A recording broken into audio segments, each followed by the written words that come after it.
तो लोगों की बड़ी तवक्कुआत हैं कि अगर पीआईए निष्कारी के अमल को मुकम्मल कर लेती है, कोई कंपनी इसको टेक ओवर कर लेती है, तो उसके बाद फिर न सिर्फ सहूलियात की फराहमी मुमकिन होनी चाहिए बल्कि एक फ्रेंडली बिहेवियर होना चाहिए स्टाफ और तमाम पैसेंजर्स के दरमियान। तो अब ये अमल किस तरह से मुमकिन हो सकेगा, इस पर जो निष्कारी का अमल है ये पेशरफ कितनी तेज़ करने की ज़रूरत है, हुकूमत किस तरह से इसको कामयाबी के साथ तकमील के मरहले तक पहुँचा सकेगी, इस पर हम गुफ्तगू करेंगे।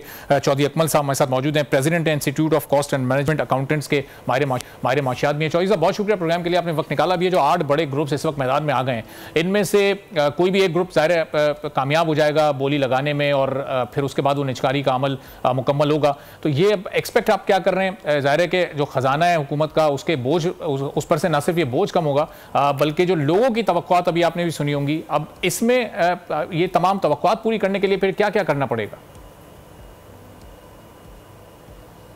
देखिए, एक तरफ तो जो निष्कारी की आप बात करें ना, वो तो बहुत अहम है, क्योंकि उससे एक तरफ तो जो सालाना 100 से 150 अरब रुपए का ये नुकसान कर रही है पीआईए, उससे गवर्नमेंट की जो है ना वो छुटकारा हासिल हो जाएगा। लेकिन उसके साथ साथ गवर्नमेंट को एक ज़र मुबादला भी हासिल होगा, जो जिसे हम फॉरेन रिजर्व कहते हैं। जो ज़ाहिर है बाहर की किसी कंपनी को ही अपने शेयर्स बेचेंगे, अगर कोई लोकल लेता है तो ज़ाहिर है फिर लोकल करेंसी में पेमेंट हो जाएगी। तो ना सिर्फ ये है कि खसारे से जान छूटेगी, बल्कि उसकी जो प्रॉब्लम्स हैं वो भी काफ़ी हद तक हल हो जाएंगी। लेकिन पीआईए की अगर हम बात करें तो पीआईए के साथ जो है ना वो एक लेगेसी है। आप जानते हैं 70s की जो है ना एक दुनिया की टॉप 2 या 3 जो एयरलाइंस थी, उनमें से एक पीआईए शुमार होती थी। और उसके बाद जो है वो ग्रेजुअली ये तरक्कियों का सफ़र तय करती रही। आप ये देखेंगे, एमिरेट्स एयरलाइन हो, इतिहाद एयरलाइन हो, यूएई की सऊदी एयरलाइन, इन सब में जो है वो हमारे पाकिस्तान की पीआईए इंटरनेशनल के जो लोग हैं वो वहाँ पे गए और उन्होंने उन एयरलाइंस को कहाँ से कहाँ तक पहुँचा दिया।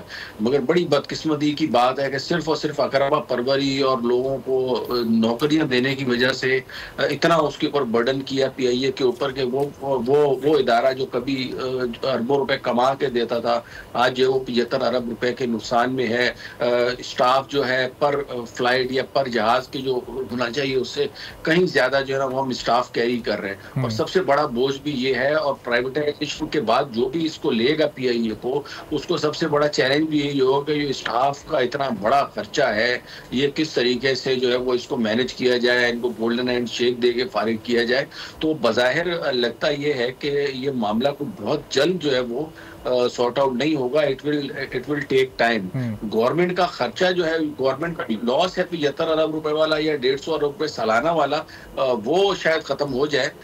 लेकिन ये जो रेवेन्यू आने वाली बात है कि उसके 50 या 51-52% जितने फीसद भी शेयर फरोख्त किए जाएंगे, तो उस मामले में थोड़ी सी मुझे जो है ना वो डिले होता हुआ नजर आ रहा है। तो अकमल साहब, ये सारे जो 8 ग्रुप्स अभी सामने आए हैं, इसमें 2 एयरलाइंस भी हैं, जो फ्लाई जिना है, एयर ब्लू लिमिटेड है, और फिर जो दीगर कारोबारी इसमें ग्रुप्स शामिल हैं। तो अब ये किसी एयरलाइन को ही पीआईए को उसके हवाले करना ज़्यादा बेहतर होगा कि उन्हें एक एक्सपीरियंस भी होगा, चाहे वो प्राइवेट और एक नॉर्मल साइज़ की एक एयरलाइन चला रहे हो, पीआईए का एक ह्यूज साइज़ है, या फिर कोई और कारोबारी ग्रुप टेकअप करे जिसके पास फंड्स थोड़े ज़्यादा हों, जो कि ज़्यादा इन्वेस्ट कर सके ताकि ये इदारा बेहतर तौर पर चल सके।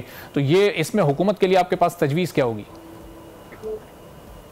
देखिए, प्राइवेटाइजेशन के हवाले से अगर बात की जाए ना, तो के इलेक्ट्रिक की प्राइवेटाइजेशन भी हमारे सामने है। आपको याद होगा कि के इलेक्ट्रिक को जब प्राइवेटाइज किया गया तो बड़ी वो भी स्कैंडलाइज हुई कि सारी की सारी जो तारें हैं उन्हें प्रॉपर जो है वो बेच दिया। उसके बाद काफ़ी तनाज़ात चलते रहे। इस वक्त भी जो है वो कराची में सबसे महंगी बिजली जो है वो आवाम जो है वो ले रहे हैं, उनको सहूलियात उस हिसाब से नहीं है, और एज पर एग्रीमेंट गवर्नमेंट के साथ, बाबडा के साथ भी के इलेक्ट्रिक के डिस्प्यूट्स होते रहे। अब ऐसा ना हो कि जो है वो पीआईए को भी इस तरह के ग्रुप को दे दिया जाए जो अल्टीमेटली परफॉर्म ना कर सके, और अपने रूट को जो है ना वो पीआईए के पास जो सबसे कीमती चीज है उसके होटल्स हैं, एक रोज वैलेट होटल जो आपने सुना हुआ है, और दूसरा उसके पास इसके रूट्स हैं। अब ये ना हो कि वो कोई प्राइवेट ग्रुप आए और उसको जो है ना उसके जितने कीमती रूट्स हैं वो उठा के बेच दे और पीआईए को बिल्कुल डाइल्यूट करके जो है ना वो खत्म कर दे। तो ये सारी चीजें मैटर कर रही हैं कि जब आप इसको बेच रहे होंगे तो उनमें सब चीजों को कंसीडर किया जाना है कि इसके रूट ना बेचे जाएं, इसको प्रॉफिटेबल बनाया जाए, इसके एम्प्लॉइज़ का ख्याल किया जाए, सर्विसेज़ का जो मयार है वो इंटरनेशनल लेवल का होना चाहिए। तो ये सब चीज़ें जब हम बेच रहे होंगे तो ये सारी चीज़ें उन टर्म्स एंड कंडीशंस में मेरे ख्याल में रखी जानी चाहिए और इनका ख्याल रखना चाहिए, ताकि जो है ना वो ये ना हो कि सिर्फ जो है ना वो एक 150 अरब रुपए सालाना का लॉस बचाने के लिए मतलब जो है वो एक बुरी साख जो है वो मजीद कायम हो जाए पीआईए की, तो ये नहीं होना चाहिए। सही। और फिर अकमल साहब, ज़ाहिर है एक टेस्ट केस भी हो सकता है कि आगे अगर आपको और 6-7 इदारों को प्राइवेटाइज करना है, जिसमें स्टील मिल है, जिसमें कुछ आईपीपीज़ हैं और कुछ दीगर इदारे हैं, तो फिर ज़ाहिर है ये एक ऐसा रोल मॉडल केस होना चाहिए कि फिर उनको भी प्राइवेटाइज करने में आसानी हो, चूँकि हमेशा वो जो पहला कदम होता है वही मुश्किल होता है, और ये पहली प्राइवेटाइजेशन शायद मुश्किल हो, चूँकि एक बड़ा गैप आ चुका है पिछली और अब जो प्राइवेटाइजेशन होने जा रही है इसमें।